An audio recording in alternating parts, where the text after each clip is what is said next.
اور چونکہ میری بیوی ہندو ہے، میں مسلمان ہوں، نہ میں مذہبی ہوں نہ وہ، اور ہمارے بچوں کو ہر مذہب کے بارے میں بتایا گیا ہے، انہیں یہ نہیں بتایا گیا کہ تم اس مذہب کے ہو۔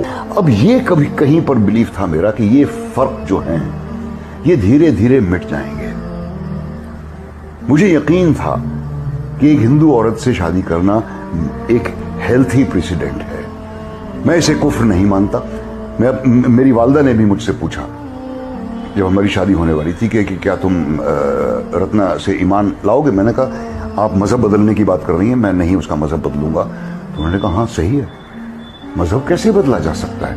اب میری امی جو بنا پڑھی لکھی تھی، ایک بہت ہی آرتھوڈاکس قسم کے گھر میں ان کی تربیت ہوئی تھی، 5 وقت کی نمازی تھیں، زندگی بھر انہوں نے پورے روزے رکھے، حج بھی کیا، سب کچھ، لیکن انہوں نے تک یہ کہا کہ جو باتیں تمہیں بچپن میں سکھائی گئی انہیں بدل کیسے سکتے؟ مذہب بدلنا بالکل ٹھیک نہیں ہے۔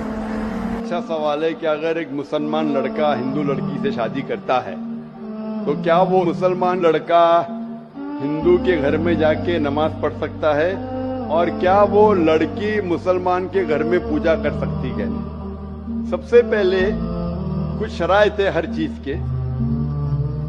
آپ اگر گاڑی رکھیں گے اور گاڑی کا ایک پہیہ رکھیں گے، سائیکل کا ایک پہیہ رکھیں گے، ٹریکٹر کا، تو گاڑی چلیں گی کیا؟ یا چاروں سائیکل کر دو یا چاروں ٹریکٹر کر دو؟ اسی لیے قرآن کی آیت ہے سورہ بقرہ کی سورہ نمبر 2 آیت نمبر 221 میں اللہ تعالیٰ فرماتے ہیں کہ آپ مشرکہ سے شادی نہیں کر سکتے جب تک وہ ایمان نہ لائے۔ مطلب جو غیر مسلم ہیں اور شرک کر رہی ہے اس سے آپ شادی نہیں کر سکتے جب تک وہ ایمان نہ لائے۔ اور ایک ایمان لانے والی عورت چاہے کتنی بھی بدصورت ہو وہ ایک مشرکہ سے بہتر ہے۔ اور آگے آیت کہتی ہے کہ لڑکیاں مشرک لڑکے سے شادی نہیں کر سکتی جب تک وہ ایمان نہ لائے۔ ایک مومن آدمی چاہے کتنا بھی بدصورت ہو وہ بہتر ہے بنسبت جو شرک کرتا ہے۔ اس کی وجہ یہ ہے کہ اسلام میں لکھا ہے کہ اگر آپ خدا کے علاوہ کسی کو اور پوچھتے ہیں، کسی اور کی عبادت کرتے ہیں، یہ سب سے بڑا گناہ ہے۔ اور اللہ تعالیٰ فرماتے ہیں سورہ نساء میں سورہ نمبر 4 آیت نمبر 48 میں، اور سورہ نساء سورہ نمبر 4 آیت نمبر 116 میں کہ اللہ سبحانہ و تعالیٰ اگر چاہے تو کوئی بھی گناہ کو معاف کر سکتا ہے، لیکن شرک کو کبھی نہیں معاف کرے گا۔ اگر ایک انسان مشرک جیسا مر گیا تو اللہ تعالیٰ کبھی بھی اسے معاف نہیں کر سکتا۔ جس نے ہمیں زندگی دی، جس نے یہ ساری چیزیں ہمیں دی دنیا میں، اگر ہم اس کو گالی دیں گے، اس کے علاوہ کسی اور کی عبادت کریں گے، یہ شرک ہوا۔ تو اسی لیے اسلام میں اجازت نہیں ہے کہ ایک مسلم لڑکا یا لڑکی کوئی مشرک لڑکا یا لڑکی سے شادی کرے، یہ اجازت نہیں ہے۔ جہاں تک کہ سوال ہے کہ ایک عام مسلمان ہندو گھر میں نماز پڑھ سکتا ہے، اگر اس کے سامنے کوئی مورتی نہیں ہے تو وہ نماز کہاں بھی پڑھ سکتا ہے اگر جگہ صاف ہے۔ اسی لیے شادی کے لیے شرط ہے کہ دونوں کا ایمان ہو۔ اور اگر آپ ہندو مذہب پڑھیں گے تو ہندو مذہبی کتاب میں بھی یہی لکھا ہے جو میں نے پہلے پیش کیا، پہلا جو سوال تھا بھائی صاحب کا، اور میں نے کہا کہ ہندو مذہب میں بھی یہی لکھا ہے، نا تس پتیماستی، اس ایشور، اس بھگوان، اس خدا کا نہیں، کوئی مورتی نہیں، کوئی فوٹوگراف نہیں، کوئی پینٹنگ نہیں، کوئی پورٹریٹ نہیں، کوئی آئیڈل نہیں، کوئی اسٹیچو نہیں۔ اگر یہ مان لے کہ کم از کم جو یکساں ہے ہندو اور اسلام کے مذہبی کتاب میں، کم از کم اس کے اوپر عمل کرے تو اکثر ہمارے مشکلات دور ہو جائیں گی۔ جو یکساں نہیں ہے اس کو کل ڈسکس کر سکتے ہیں۔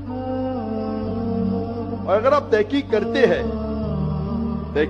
ہندو مذہب کی کتاب پڑھتے اور اسلام مذہب کی کتاب پڑھتے، دونوں میں لکھا ہے خدا ایک ہے، دونوں میں لکھا ہے کہ خدا کا کوئی بت نہیں ہے، دونوں میں لکھا ہے کہ خدا کے علاوہ کسی اور کی عبادت نہیں کرنا چاہیے، دونوں میں لکھا ہے کہ آخری پیغمبر محمد صلی اللہ علیہ وسلم میں، دونوں میں لکھا ہے کہ شراب نہیں پینا چاہیے۔ میں حوالے دے سکتا ہوں اور میں تقریر ایک دیا ہوں، similarities between Islam and Hinduism, اسلام اور ہندوازم میں یکسانیت، دونوں کتاب میں ہے۔